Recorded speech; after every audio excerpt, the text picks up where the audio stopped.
What's up, everybody? Trinity here. Welcome back to the Second Street Marvel War. Today, we are doing a live stream with my esteemed colleague, as always, Chillmonger. If you're not already subscribed to Chillmonger's channel, you can go subscribe to his channel. There's a link down in the description.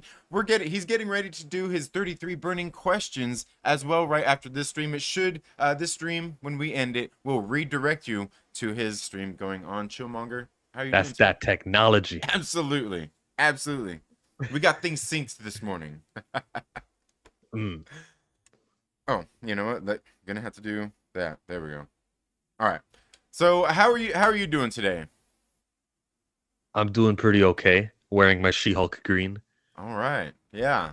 Definitely ready to She-Hulk out today on Yeah, on let's burning just get right questions? into it.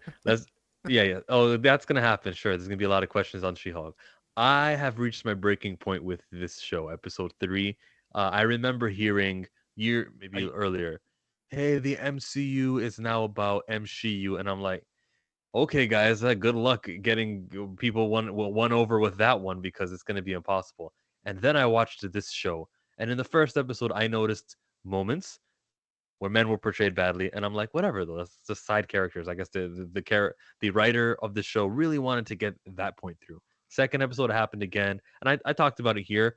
Remember when I was saying how the guy who was on the news was like, oh, he was retelling the events of She-Hulk, and then he stops and he goes, and she looked good, something like that. She looked good, and then he Yeah. continued, and I'm like, a real news reporter would kind of pull the microphone away and be like, you're just, or something like that. And a real guy wouldn't want to say something like that on the news because it's crazy. Anyways, I'm like, I made a note to call that one out. Call that one out. We're 3 episodes in, and I remember so much anti-men kind of like out of the normal things. Like when he what's his name? What's the jerk's name? Dennis? Is Dennis Yes. the bad? Bukowski. And he's like, Batowski's calling a girl a 10 in front of his boss. Right. And she's like, "Ah," and I'm like, how does that just fly? No, like, if you want to be realistic, you can showcase the difficulties that women have in the workplace. But one thing that they don't have, and it's very hard for me to believe, is that your employer could be within the room while the harassment takes place and you're just fine, and that's business as usual. It got to a point of ridiculousness where like the writers weren't thinking. They just really wanted to show you, I guess, how one-sided or how against it they are, and it got too extreme. It is not that bad. You could show me the ways that it's that bad. You can like talk to a whole bunch of women in the workplace and like they can give you stories and stuff. That does not happen. You do not just call a girl a 10 to her face, and that's rare that happens. Right. And should that happen in front of your own boss, like that is nuts. That's madness. Right. Yeah.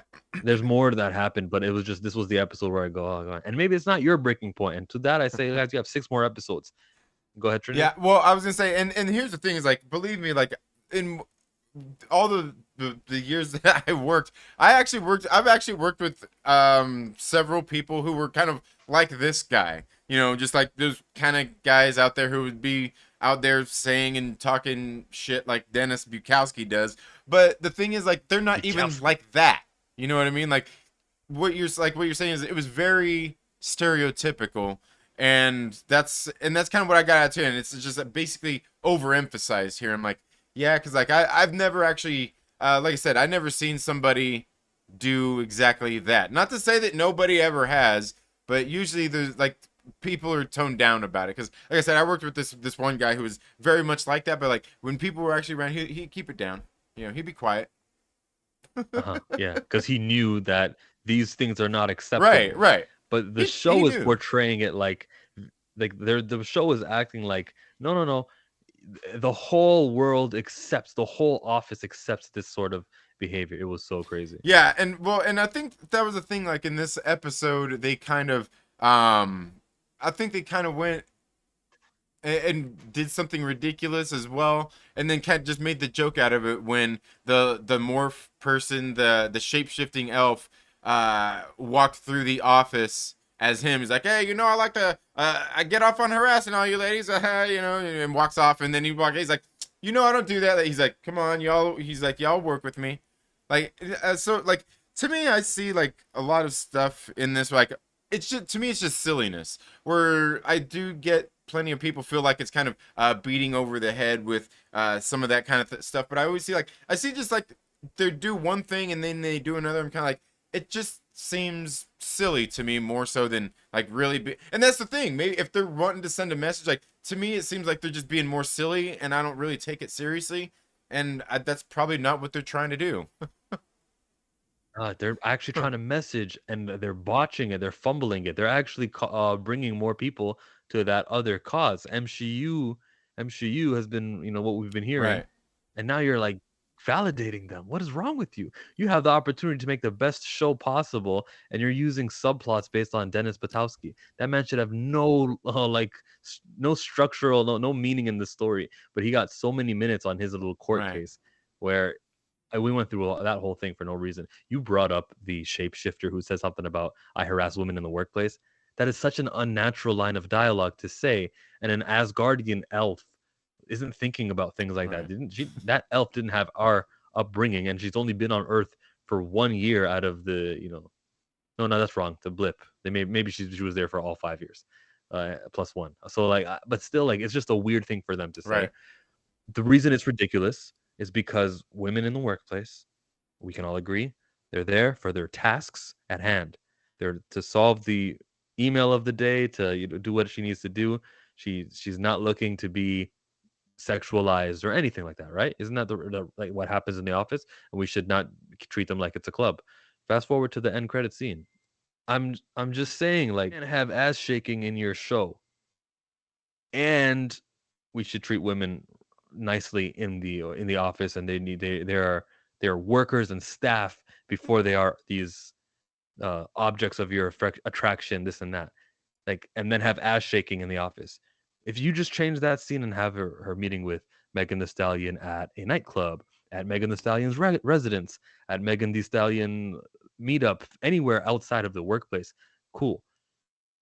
The message you're sending is like you're really not thinking that in a room with glass walls where even the boss was looking at it like he could see them.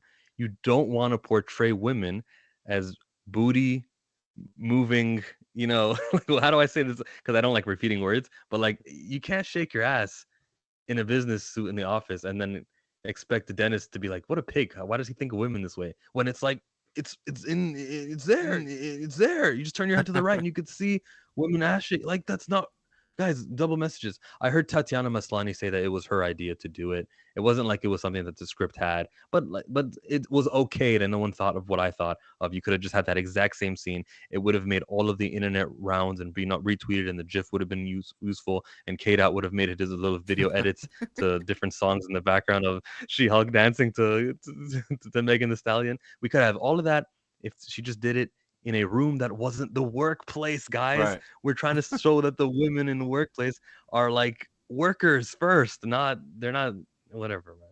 I guess she was on lunch break or something. I don't know. Yeah, no, and I think and for me, I think maybe that's like you're saying, it kind of defeats the point. And I almost feel like is that the point? Like maybe that's kind of what the thing they're like, hey, we're gonna like I said, like basically still making fun of yourself. I feel kind of like that's what's going on here at the same time. But again, if they are trying to send a message, I mean, this obviously isn't the way to go about it. With the kind of, I mean, basically talking out of both sides of your mouth. You know. I've seen a lot of chatter online. Two things. The chatter online is going to happen, and you should not be fueling divisiveness. But a lot of the chatter online is saying, like, yo, you're okay with Spider-Man doing the dance like this, like that, Right. but you're not okay with girls moving their butt. Oh, this is racist because it's a black girl dancing maneuver or associated with. And I'm like, nah, man, I can't just ignore the the sexual nature of what shaking your ass is, or twerking, or however you want to call it. Do they do it at strip clubs? Is that something that men are attracted to? Is it I like how much like do I really got to convince you, Trinity? I think you're on my side with this, like that, or you're not. Maybe it's just a dance move. I don't know. It's up to your life, and you can say what you want to say. But I feel like it's clearly something sexual. I No, mean, yeah, I mean, as far as like the dance itself, Yeah, absolutely. And the thing is, like, for me, it's not even a big deal. Like, I know, like, a lot of people are talking about, like, oh, this is like a kids show, it's a family show, and this and that. I'm like, I mean, I don't know that it really is, but like I said, when it comes to people being upset about it, it's like, I mean, it's whatever you are. For me, it ain't no thing. I'm like, I'm not worried about it like a lot of other people are online. And I think that's the thing about this show is like, it's definitely one of these shows that's got everybody like a lot of people like, oh my god, like what's going on here? Like even you say like, oh, this got to be a breaking point, right? Like this isn't this is this it? And I think For they've me. done plenty of things for me. I think like it's not even that this is a breaking point. This is for me at this point kind of what I've expected. You know what? I mean, I'm not sure if that's a good thing or a bad thing, but like at this point, like the way things are going, I'm like, it's just kind of what I expected this. I'm so like sad that is what you expected. I didn't know anything about the screenwriter or the director or who like I just thought we get like a good show about She-Hulk. She'll be the main character. Yes, we need women there because it's been a whole lot of men heavily focused in the MCU. Still is because when you consider that a Disney Plus series is down here in terms of like I don't know Mm-hmm. substantialness. It's only really Captain Marvel who got her own movie and she's gonna get a second one now. We need more women in there. So She-Hulk is a plus. And then they're like dedicating plot to Dennis Batowski. And What's his geeks name? and gamers. I said What? and geeks and gamers. I don't know what you You mean said by they're that. dedicating time to Dennis Bukowski, and I said and geeks and gamers. Oh, I think I know what you mean. You mean to say that the scene where there was a whole bunch of people tweeting and there's a Yeah. montage. Well, I'm not gonna There's say even the car that. video. Yeah. It's His car video is a signature. yeah, Okay. yeah, it's definitely one of Jeremy's things for You sure. can see I'm trying to dance around mentioning other Yeah. YouTubers' names Well, is, I mean the thing but is if that's like what the point it's was, obvious who they're talking about here and referencing. Um yeah, we know like the 7, 8 guys Yeah, we know, and I think but I also think the like thing is like why like you're saying is why focus on that, and it's just kind of a signature of these shows. And again, I think that's like I said, that's kind of what I've at the point where I'm at where I almost expect these things. And I think the first real signs for me were it had to be Thor, you know, little T, and yeah, little T. Because like mhm. they basically turned him into a sitcom character, which they really did the same thing with Guardians of the Galaxy, but it was really even different in the way James Gunn did that. But once Taika came on and did the Thor what he done to Thor, especially by the time we get to Thor: Love and Thunder, after everything we've kind of seen through Moon Knight, what we've kind of seen through most of these series, I'm kind of like She-Hulk twerking just seems like that we're already in that sitcom era, and that's kind of what they've turned the MCU into is sitcoms. And I don't really like sitcoms, but this is what I expect out of them. And yeah, it's probably sad. Yeah. Eh, okay, two things. The twerking necessarily isn't my issue. It's where it happened and the message Right. contradicting Yeah. the respect women in the workplace. The montage. Some of the things that were said were never proven that guy's an idiot. You had a guy say something like, "Why don't I'm not saying I hate women heroes. I just mean get your own," or something like that, or make up your own. And I look at it like that is retarded because in universe, why would somebody ever say Right. that? That's Right. if he can break the fourth wall too. So it's Deadpool, him, and unnamed character and She-Hulk. Okay, it's Mm-hmm. less special the more people can do it. Like it was just stupid to see those tweets, quote unquote tweets. There was another one that somebody said in that montage, and it slips my mind, but it was also, was it Make Your Own?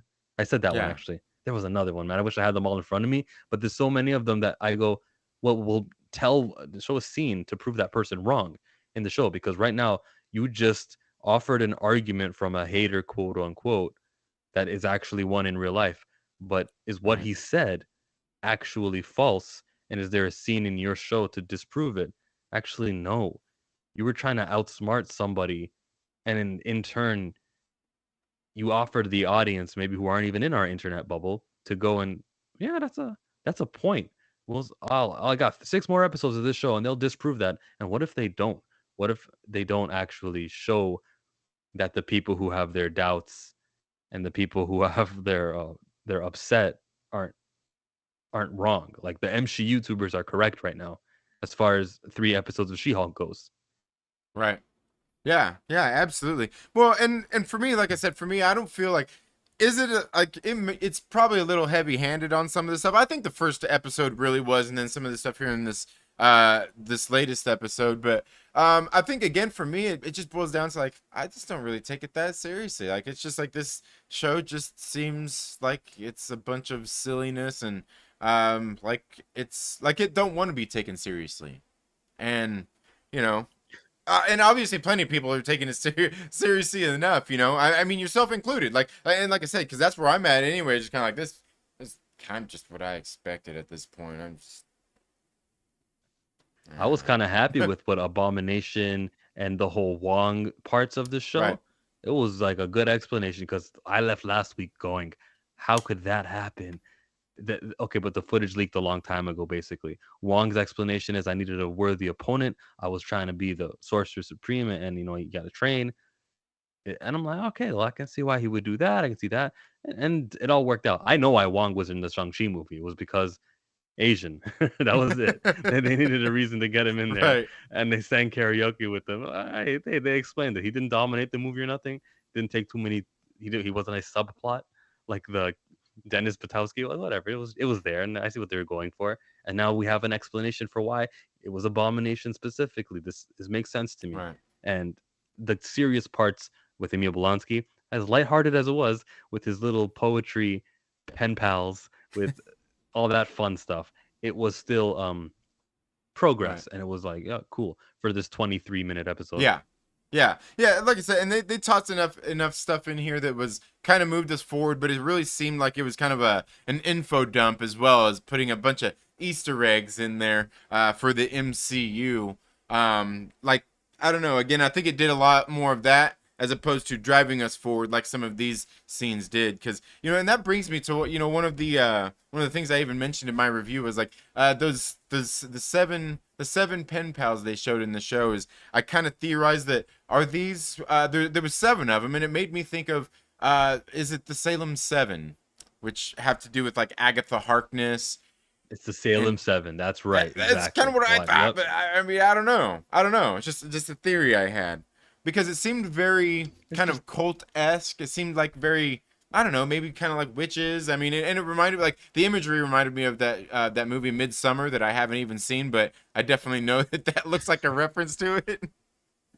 But it made me think like, man, like this seems like some witchcraft kind of stuff going on here. Agatha Harkness, the Salem 7, could it be like there was plenty of men in the Salem 7 anyway, which were Nicholas Scratch's kids, but like it still got me thinking like, I mean, we're right in the MCU. I could easily see them swapping all of them out to be women.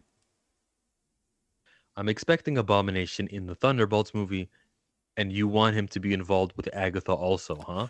Which one Well, comes I first? don't know that he would necessarily be involved with Agatha in the sense that in any big plot kind of sense, other than just maybe showing that that the Salem 7 is there and these witches maybe kind of have him under their control, or they're waiting for him to get out on parole so they can use him or whatnot. But I don't know that it would necessarily be a bigger plot point for the show or anything really going forward in that sense. It'd just be kind of one of those cameo things showing like, hey, we got Salem 7 here, and Agatha Harkness, Cauldron of Chaos or whatever is coming.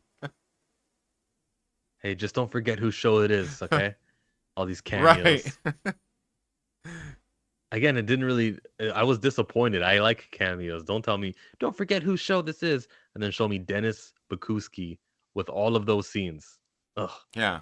It's your show, right? Let's go. Let's go. Let's get some She-Hulk in here. Let's get Jen in here. Let's improve her character. Dedicate minutes and scenes to her. How about she's over here trying to crack the case of what do I say when I see Emil and Emil is in there? Emil, listen, Emil, whatever you do, you can't transform, okay? Because if that will make them see you as a monster, Emil. Whatever you do, don't do it. And then he does it later on the show. What if we had that to enhance that? What if you were focusing on the Jen part instead of how do I show men are pigs, or Dennis specifically is a pig, and and have nothing to do with She-Hulk and this Secret Wars saga that we're building up to, and not develop the MCU and dedicate time on crappy men. And that is a stupid. I mean, it's so short-sighted. It's so dumb. And ideology should not be leading the MCU. I keep bringing it back to that. But yeah, you were talking specifically about Emil. Emil and Agatha probably won't mix. Let's be real, Trinity. Don't get that expectation started. Yeah, those 7 Salem sisters, it's too tricky to say, okay? Yeah. Damn, wrecking my Give it up. theories. All right. Of course, I didn't really have a theory beyond that, but it just made me think, like maybe so. But yeah, I don't know. Like I said, for me, the show is falling very mid 6, 7s here. I mean, I kind of feel like everything that's going on the internet with this show is really what's kind of driving it. And obviously the haters are watching, the stans are watching, and I'm watching, and not impressed, but just kind of like this is kind of, again, it's what I expected. Yeah, like you're really not smart enough to do your little messaging in your show.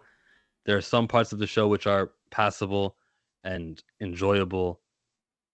Just like I want to see what happens to Hulk in that ship. That's very interesting to me. Right. It's not about her. It's not about Jen. But you can make me interested in Jen.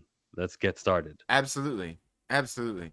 So let's get here into the chats here and see who all's here and see if anybody has any comments or anything. We've got LB in the house. Obi-Juan, the homie. He says the took that took over the interwebs probably got Shomer and Myrtle going nuts. Oh man, yeah, I'm telling you, and that's the thing is like, regardless of how people feel about it, this show, got like a lot of people talking about it, and that's not necessarily always a good thing. It's not necessarily always a good thing. In basically what we're seeing. Oh yeah, and this is the other thing, the Wrecking Crew, came out a little flat. And who do you think they're working for? Yeah, the Wrecking Crew came out really flat. And they seemed silly anyway. Like, and the thing is, in the comic books, they seem a little like silly and campy, but they're still a threat anyway, and they still do a lot of stuff. Yeah, I just as far as who they're working for, I mean, I would say, I don't know, Fisk, maybe? Yeah. Yeah, because Hawkeye took care of all of his old goons, so Fisk needs new goons. Yeah, absolutely. Absolutely. Look, those Wrecking Crew guys, I understand maybe some of you guys are fans of the Wrecking Crew. This was the amount that they were going to be used in the show. They were not significant characters. They did not bastardize Kingpin. You can be mad about that. They did not ruin maybe Taskmaster, because that was like the lead villain of a movie. It was the Wrecking Crew, and this was the extent they were going to use them. All right, I'm not mad about the Tinkerer not being tinkery enough, or Shocker and all those guys. Like, they were just there. If they did Adrian Toomes wrong, Vulture, if they did him wrong, we could be mad. But Michael Keaton brought it. So I like the Wrecking Crew, as bad as they were. Whatever. Yeah. Well, and I also kind of feel like, I mean, who's to say that? I mean, we don't. I mean, they're weapons that they wield anyway. So, I mean, who's to say that that's actually the guy? Even though they did call the one of them Thunderball, but what if somebody else gets a hold of those tools anyway? Like maybe. Yeah, they can be the Wrecking Crew 2.0. Right. Everyone will rejoice. The Mandarin wasn't actually Trevor Slattery. It was Wenwu, we found out 10 years later. Right. Yes, exactly. Trevor Slattery. We've also got Brian Mccann in the building. Perp is in the building as well. Jedi Mike. Yerp. Yeah, yerp. Yeah. Asinisia says, do you guys comment on comics drama or avoid that? As far as what? Like what comics drama?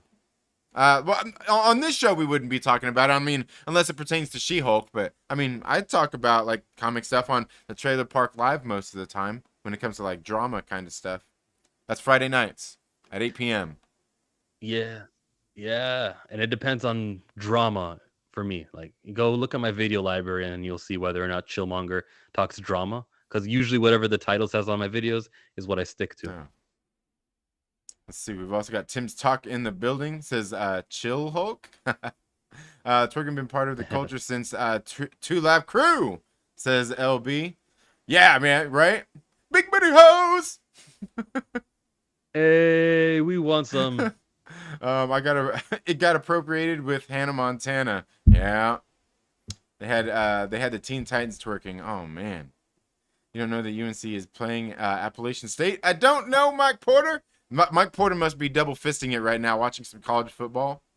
Banter men and women twerk. Trinity twerks. Yeah, I certainly twerk. I be twerking. Yeah. She-Hulk is fun. Quit crying. I'm not crying, Mike Porter. It's a comedy, fourth wall breaking. Yeah, absolutely. I expected nothing less from a character who is obsessed with Captain America, greatest asset and sex life. Says Obi-Wan the homie. Let's see, we've got Nick Wilson in the building. Keely Chow is here as well. But yeah, I think that's all I've got. Do you have any final thoughts about the show today, Chillmonger? I don't know. I went exactly the way I thought it would go because there was so much that wasn't plot related or She-Hulk needed to be spoken on. The writers are letting us down. I hope they edit and pull out a lot of more of these divisive scenes because that's not the conversation I'd like to be seeing on YouTube, Twitter, everywhere. I'm out. Yeah, absolutely. Thank you so much for being here, Chillmonger. You have a very good day. Have a great stream. And guys, if you're not already subscribed to Chillmonger's channel, make sure you check out the link down in the description. You can go and subscribe to Chillmonger's channel, as well as soon as we end this stream here, this will redirect you to his 33 burning questions. Make sure you find your way there. Again, thank you guys so much for being here today on the Second Street Marvel, where I do talk about comic books, these comic book shows, even different shows, different movies and things like that. Occasionally I talk about music as well. Like today we're getting ready to go, me and my wife, we're going to go watch that new Joe Coy movie. Yeah, we're going to go watch that. My kids are going to watch Super Pets. And then I'm taking my daughters to see Jaws. And, you know, I'll probably flap my gums a little bit about that later on at some point. But you all have a very good day. Have a great rest of your week. Go enjoy She-Hulk, Attorney at Law, Episode 4. Or not. The choice is yours. But let me know how you feel about She-Hulk so far down in the comments below. You all have a very good day. And we'll see you in the next video. Later.